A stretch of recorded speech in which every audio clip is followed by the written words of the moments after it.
रामपुर नाम के एक छोटे से गांव में मोहन नाम का एक गरीब लड़का रहता था। उसके परिवार में उसके साथ उसके बूढ़े माता पिता रहते थे। सोहन का परिवार बहुत ही गरीब था। उनके पास ना तो कोई जमीन थी, नहीं खाने के लिए कोई साधन था। सोहन दिन भर मजदूरी करता और उससे जो कुछ भी कमा पाता उसी से अपने पूरे परिवार का पेट भर लेता। यह देखकर सोहन के माता पिता बहुत दुखी होते।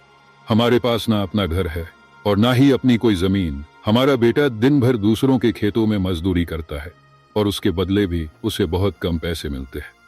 हम दोनों अपने बेटे पर बोझ बन रहे। परेशान मत हो रीमा, हमारा बेटा बहुत मेहनती है, भगवान सब देख रहा है। सोहन ने कभी किसी के साथ गलत नहीं किया, वह ईमानदारी से मेहनत करता है। उसने बचपन से बहुत परेशानियां देखी हैं, पर उसने कभी हार नहीं मानी।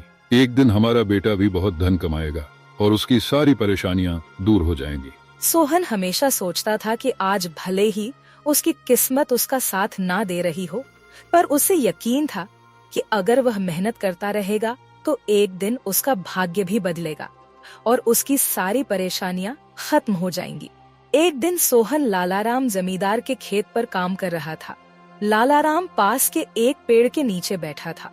सोहन अपने काम में लगा हुआ था। तभी उसने देखा कि लालाराम बहुत ही उदास है और गहरी चिंता में डूबा हुआ है। लालाराम को उदास देख मोहन तुरंत लालाराम के पास गया और बोला, क्या हुआ मालिक, आप बहुत उदास लग रहे हैं। मुझे ऐसा लग रहा है जैसे आप किसी गहरी चिंता में हैं। कुछ हुआ है? मुझे बताइए, क्या पता मैं आपकी कोई सहायता कर सकूं। सोहन की बात सुनकर लालाराम को गुस्सा आ गया और वह सोहन से गुस्से में बोला, अरे तू मेरी क्या सहायता करेगा? तू खुद अपनी सहायता कर सकता है क्या? अगर तू किसी की सहायता करने के काबिल होता तो क्या तुझे 2 वक्त के खाने के लिए आज मेरी जमीन पर काम करने की जरूरत पड़ती? चल यहाँ से जा, अपना काम कर और मुझे परेशान मत कर। सेठ जी, ऐसा नहीं है, यह सब वक्त वक्त की बात है। सब किस्मत का खेल है और इंसान को अपनी मेहनत पर विश्वास रखना चाहिए। आज भले ही किस्मत मेरे पक्ष में ना हो, लेकिन अगर मैं ईमानदारी और लगन से मेहनत करता रहूंगा तो किस्मत भी एक दिन मेरी तरफ झुक जाएगी। मेहनत और धैर्य से तकदीर के दरवाजे खुलने में देर हो सकती है, लेकिन मेहनत कभी बेकार नहीं जाती। मोहन की बात सुनकर लालाराम बहुत प्रसन्न हुआ। अरे सोहन, तेरे विचार तो बहुत अच्छे हैं। तेरी बातें सुनकर मन को एक सुकून सा मिला है। इतनी परेशानियों में भी तू अपनी जिंदगी खुश होकर काट रहा है। सेठ जी, यह सब मेरे पिता की सीख है। जब भी मैं किसी चीज के लिए अपने पिता से जिद करता था तो मेरे पिता हमेशा मुझे यही समझाते थे, बेटा सोहन, हमारे पास इतना धन नहीं है कि मैं तेरी हर इच्छा पूरी कर सकूं, लेकिन एक बात हमेशा याद रखना, जिंदगी भी मौसम की तरह होती है। कभी यह धूप की तरह खुशियों से भरी होती है, कभी ठंड की तरह कठिनाइयां लाती है और कभी बारिश की तरह परेशानियां आती है। लेकिन जैसे हर मौसम बीत जाता है वैसे ही जिंदगी के मुश्किल हालात भी गुजर जाते हैं। बस धैर्य और हिम्मत बनाए रखना जरूरी है, क्योंकि एक दिन सब कुछ ठीक हो ही जाता है। अरे वाह, लगता है तेरे पिता बहुत ही नेक इंसान है। किसी दिन मैं भी उनसे जरूर मिलूंगा। मालिक, क्या हुआ है? आप एक बार मुझे साफ साफ बताइए, क्या पता आपकी परेशानी का कोई हल मिल ही जाए। अरे सोहन, मैं एक बहुत बड़ी परेशानी में फंस गया हूँ। मुझे अपनी परेशानी का कोई भी हल नजर नहीं आ रहा है। सेठ जी, एक बार मुझे बताइए तो क्या पता आपकी परेशानी का कोई हल निकल ही जाए।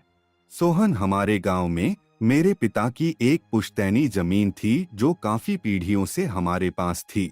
उस पर मेरा और मेरे भाई का हक है, पर हमारे गांव के ही 2 बाप बेटों ने उस पर कब्जा कर लिया है।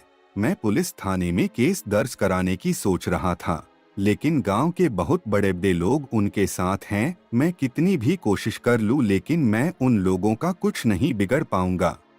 अब तो उन लोगों ने उस जमीन पर खेती भी शुरू कर दी। मेरे पिता की पुश्तैनी जमीन मेरे हाथों से छीनी जा रही है, इसलिए मैं बहुत परेशान हूँ। मुझे समझ नहीं आ रहा मैं अब क्या करूँ। आप सही कह रहे हैं सेठ जी, अगर आप कानून का सहारा लेकर भी अपनी जमीन को वापस लेने की कोशिश करेंगे तो भी आप उनका कुछ नहीं कर पाएंगे। हाँ सोहन, अब तू ही बता, मैं अब क्या करूँ? मैं तो सोच सोच कर परेशान हो गया हूँ। मेरी पुश्तैनी जमीन छीनी जा रही है और मैं कुछ भी नहीं कर पा रहा। सोहन ने कुछ देर सोचा और कहा, मालिक आप चिंता मत कीजिए, हर परेशानी का कोई ना कोई हल जरूर होता है। अगर आप चाहे तो एक तरीका है जिससे आप अपनी जमीन वापस पा सकते हैं। अगर ऐसा कोई तरीका है तो जल्दी बताओ सोहन, वह क्या तरीका है? सोहन ने लालाराम को अपनी सारी तरकीब पूरी तरह समझा दी। तरकीब सुनकर लालाराम मोहन से कहता है, अरे वाह सोहन, तू तो बहुत समझदार है, तूने तो बहुत अच्छी तरकीब बताई है। ऐसे तो मेरी जमीन मुझे जरूर मिल जाएगी, मैं तुझसे वादा करता हूँ। अगर तेरी यह योजना सफल हुई तो मैं अपनी जमीन का एक हिस्सा तेरे नाम कर दूंगा। अरे मालिक, आप ऐसा क्यों कह रहे हैं? आप मेरे मालिक हैं, आपकी वजह से मुझे अपने घर के लिए 2 वक्त का खाना मिल जाता है। आपकी मदद करना तो मेरा फर्ज है, मुझे आपकी जमीन नहीं चाहिए, ठीक है? सोहन तुम बहुत नेक इंसान हो, कल से तुम इस काम पर लग जाओ। सोहन फिर से खेत में अपने काम पर लग जाता है। अगले दिन सोहन जगत और विनोद नाम के उन बाप बेटों के पास पहुंच जाता है जिन्होंने लालाराम की जमीन पर कब्जा कर रखा था। नमस्कार सेठ जी, मैं यहाँ से गुजर रहा था तो पास के लोगों ने बताया कि आपके यहाँ काम के लिए मजदूर की जरूरत है। क्या आपके यहाँ मुझे भी कोई काम मिल सकता है? अरे अरे, कौन हो तुम? तुमसे किसने कह दिया कि यहाँ मजदूर की जरूरत है? यहाँ किसी मजदूर की जरूरत नहीं है। सेठ जी, मैं एक मजदूर हूँ, पास ही के गांव में रहता हूँ, काम की तलाश में इधर उधर भटक रहा हूँ। हर दिन कहीं ना कहीं काम मिल जाता है, बस उसी काम को करके अपना पेट पालता हूँ। कभी खेती कर लेता हूँ तो कभी कोई मजदूरी। यह तो ठीक है, पर हमारे यहाँ फिलहाल कोई काम नहीं है। सेठ जी, मैंने तो सुना है कि आप लोग इस गांव के सबसे बड़े जमींदार हैं, आपके पास बहुत सारी जमीन है, इसलिए आपके यहाँ हमेशा मजदूरों की जरूरत रहती है। इसलिए मुझे लगा कि यहाँ मुझे कोई ना कोई काम जरूर मिल जाएगा। अरे भाई, मैंने कहा ना, यहाँ किसी भी मजदूर की जरूरत नहीं है। इसका मतलब लालाराम सेठ आपके बारे में सही कह रहे थे? लालाराम ने हमारे बारे में क्या कहा? अरे कुछ नहीं सेठ जी, चलिए तो मैं चलता हूँ। सेठ जी, आपके यहाँ तो कोई काम नहीं है, मैं अपने लिए कहीं और कोई काम देख लेता हूँ। सोहन वहाँ से जाने लगता है। तभी जगत विनोद ने सोहन को रोककर यह पता लगाने के लिए बोलता है कि लालाराम ने सोहन को उन लोगों के बारे में क्या बताया है। अरे भाई, इधर आओ, शायद तुम्हारे लिए हमारे पास एक काम है। सोहन तुरंत उनके पास चला गया और बोला, धन्यवाद सेठ जी, बताइए क्या काम है? आप जो भी काम बोलेंगे मैं हर काम करने के लिए तैयार हूँ, आखिर बूढ़े माँ बाप का पेट पालना है। अरे सब्र रखो, काम तो हम तुम्हें बता ही देंगे। पहले यह बताओ कि लालाराम हमारे बारे में क्या कह रहा था। सेठ जी, मैं पहले लालाराम सेठ के यहाँ काम करता था, पर वह बहुत ही कंजूस और बदतमीज आदमी है। मैं उनकी यहाँ दिन रात मेहनत करता, पर इतनी मेहनत करने के बाद भी वो मेरी सही मजदूरी नहीं देता था। इस बात पर कल मेरी उससे बहस हो गई थी। फिर क्या हुआ? लालाराम ने हमारे बारे में क्या कहा? जब मेरी सेठ लालाराम से बहस हो रही थी तब उसने ने मुझे कहा कि पूरे गांव में उनसे ज्यादा मजदूरी कोई नहीं दे रहा। तो मैंने गुस्से में कह दिया कि गांव के सबसे बड़े जमींदार जगत सेठ और विनोद सेठ सबसे अच्छी मजदूरी देते हैं, इसलिए उनके यहाँ हमेशा काम करने वालों की भीड़ रहती है। हाँ भाई, बिल्कुल सही कहा था। आखिर हम गांव के सबसे बड़े जमींदार हैं। हमारा फर्ज है कि जो भी मजदूर हमारे यहाँ काम करता है उसे उसकी मेहनत के हिसाब से सही मजदूरी मिले। वाह सेठ जी, आपने बहुत अच्छी बात कही। लालाराम सेठ कभी भी आपकी बराबरी नहीं कर सकता, वह तो शायद आपके जितना भी नहीं सोच सकता। जगत और विनोद सोहन की चापलूसी भरी बातों में आ जाते हैं और उसे अपने यहाँ काम पर रख लेते हैं। चलो अब काम की बात करते हैं। तुम एक अच्छे इंसान लगते हो, हमें अपने खेत पर काम करने के लिए तुम्हारे जैसे ही एक मजदूर की जरूरत है। कल से ही काम पर आ जाना। कुछ दिन ऐसे ही बीत गए। एक दिन जगत अपने बेटे विनोद से बोला, विनोद बेटा, यह सोहन तो बहुत मेहनती है, यह अकेले ही 4 लोगों का काम कर देता है। अच्छा हुआ कि हमने इसे रोक लिया। हाँ पिताजी, आप सही कह रहे हो, सोहन बहुत मेहनती है, इसके जितना काम शायद ही कोई और करता होगा। ये पूरा दिन यहाँ काम पर अकेला लगा रहता है। सोहन की मेहनत ने जगत और विनोद का दिल जीत लिया। कुछ दिन और बीत गए। एक शाम जगत और विनोद अपने खेतों का दौरा कर रहे थे। जब वे अपने खेत पर पहुँचे तो देखा कि सोहन इतने देर तक भी काम कर रहा था। सोहन भाई, अब तो रात होने वाली है, तुम इतनी देर तक काम क्यों कर रहे हो? अब घर जाओ और आराम कर लो। सेठ जी, हमारी किस्मत में आराम कहाँ है? घर पर बूढ़े माँ बाप है, काम नहीं करूँगा तो उनके लिए 2 वक्त का खाना कहाँ से जुटा पाऊंगा? घर पर बैठकर आराम करने से अच्छा है कि मैं काम करूं। इस तरह मेरा मन भी लगा रहता है। तुम बहुत मेहनती हो सोहन, आज का काम यहीं छोड़ दो और घर जाकर आराम करो। नहीं सेठ जी, इसकी कोई जरूरत नहीं है। मैं काम करने में खुश हूँ। आप लोग जाइए, मैं ठीक हूँ। ठीक है सोहन, फिर हम जाते हैं। जब तुम्हारा मन करे काम खत्म करके अपने घर चले जाना, ठीक है। इसके बाद जगत और विनोद खेत को सोहन के भरोसे छोड़कर चले गए। अगली सुबह जब विनोद और जगत अपने खेत पर लौटे तो देखा कि वहाँ पुलिस खड़ी है। पुलिस को देखकर दोनों दौड़ते हुए आए और पूछा, क्या हुआ थानेदार साहब, आप यहाँ क्या कर रहे हैं?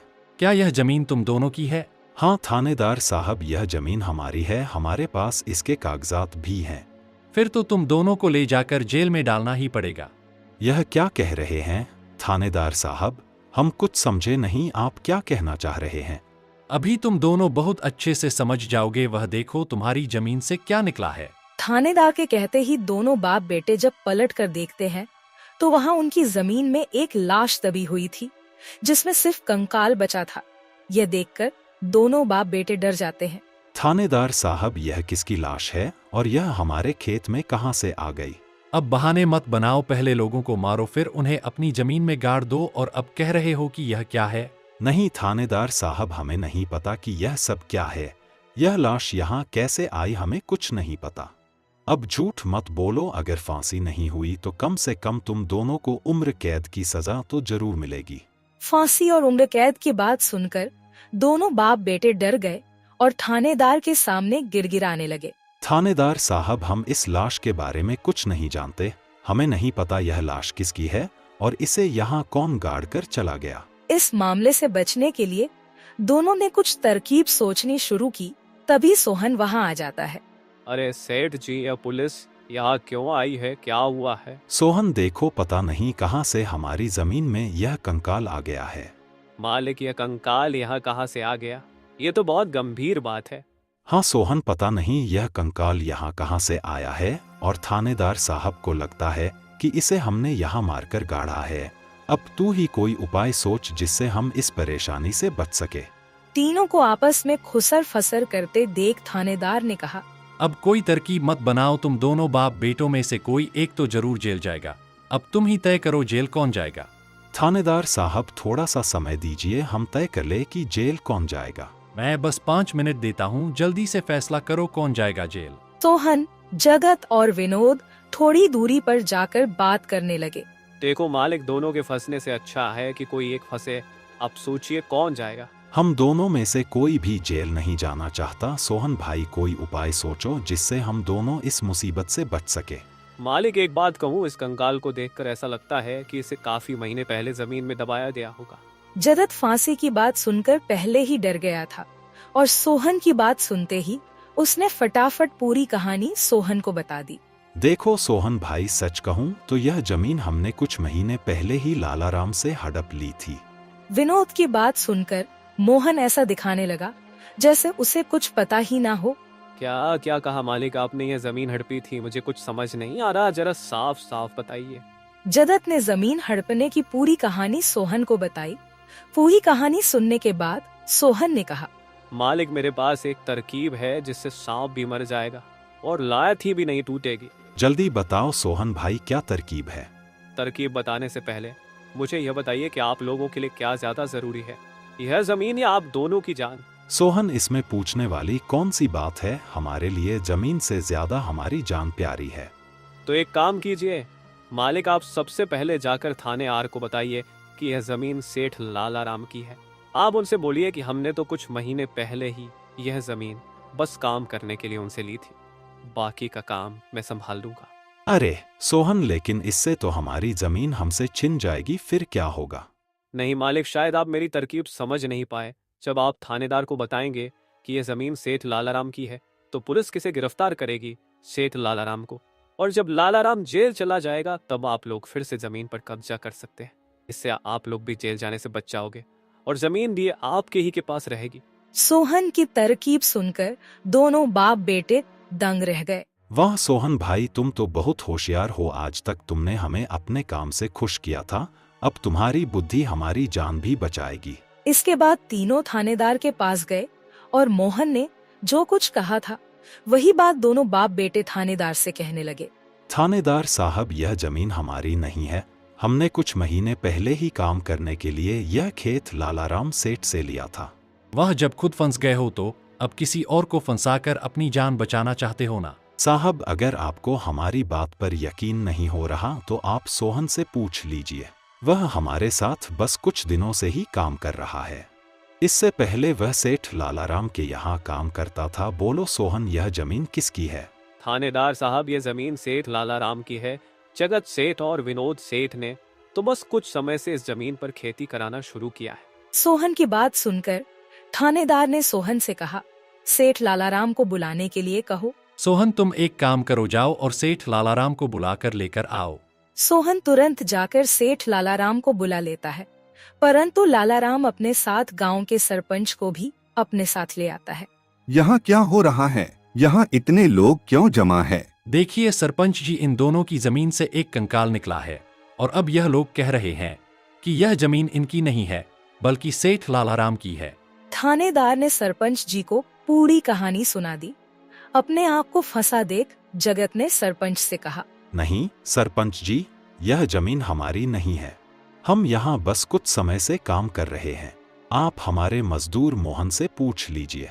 हाँ थानेदार साहब, यह जमीन सेठ लालाराम की है। मैं कैसे मान लूं कि यह जमीन लालाराम की है? हमारे यहाँ का थानेदार तो कह रहा था कि इस जमीन पर कोई केस चल रहा है और इस जमीन पर तुम्हारा कब्जा था, और अब तुम कह रहे हो कि यह जमीन लालाराम की है। नहीं साहब, हमने लालाराम के साथ धोखा किया था। हम बस इस जमीन को हड़पना चाह रहे थे, लेकिन अब हमें यह जमीन नहीं चाहिए। अगर आप चाहें तो हम केस भी वापस ले लेंगे। थानेदार साहब, आप जाइए, बाकी का काम अब हम संभाल लेंगे। सरपंच के कहने पर थानेदार वहां से चला जाता है। सरपंच ने लालाराम से कहा, अब बताओ, यह कंकाल यहाँ कैसे आया? तुमने किसे मारकर यहाँ गाड़ा है? अरे साहब, यह तो नकली कंकाल है। इन दोनों ने मिलकर मेरी जमीन हड़प ली। मैंने और मोहन ने मिलकर यह तरकीब सोची थी ताकि इन दोनों से सच निकलवा सकें। लालाराम की बात सुनते ही दोनों बाप बेटों के पैर तले जमीन खिसक गई। यह हम दोनों की साजिश थी, इन लोगों के मुंह से सच निकलवाने के लिए। सोहन को इस योजना में शामिल देखकर दोनों बाप बेटों को समझ आ गया कि यह सब सेठ लालाराम और मोहन की मिली भगत थी। दोनों बाप बेटों के पास अपनी गलती मानने के सिवा कोई चारा नहीं था। हमें माफ कर दीजिए सरपंच जी, हम लालच में आ गए थे। हमें माफ कर दीजिए। हम आज के बाद यह गलती कभी नहीं करेंगे और यह जमीन भी सेठ लालाराम को वापस दे देंगे। जगत और विनोद दोनों सरपंच और सेठ लालाराम से माफी मांगने लगे। दोनों को इतना गिड़गिड़ा देख लालाराम ने उन्हें माफ कर दिया। सरपंच ने भी उन्हें जेल नहीं भेजा और सेठ लालाराम ने अपना केस वापस ले लिया। लालाराम के केस वापस लेने के बाद सरपंच जी भी वहां से चले जाते हैं। धन्यवाद सेठ लालाराम जी, आपने हमें माफ कर दिया। आज के बाद हम ऐसी गलती कभी नहीं करेंगे। ठीक है जगत, कोई बात नहीं, मैंने तुम्हें माफ किया। बस याद रखना कि एक जमीन के टुकड़े के लिए तुम अपनों के साथ कभी गलत नहीं करना। बुरे समय में तुम्हारे अपने ही तुम्हारे साथ खड़े होंगे। जमीन का क्या है, कभी मेरी तो कभी तुम्हारी। आखिर में सेठ लालाराम ने सोहन को जमीन का एक हिस्सा दे दिया और उसे जमीन का मालिक बना दिया। सोहन, जैसा कि मैंने वादा किया था, जिस जमीन पर तुम काम कर रहे थे, आज से वह जमीन तुम्हारी है और अब तुम उसके मालिक हो। नहीं मालिक, इसकी कोई जरूरत नहीं है। याद करो सोहन, तुमने मुझसे क्या कहा था? बस मेहनत करते रहो, एक दिन तकदीर का दरवाजा जरूर खुलेगा। तो समझो तुम्हारी तकदीर का दरवाजा खुल चुका है और अब तुम भी जमीन के मालिक हो। अब से तुम्हें किसी और के यहाँ काम करने की जरूरत नहीं पड़ेगी।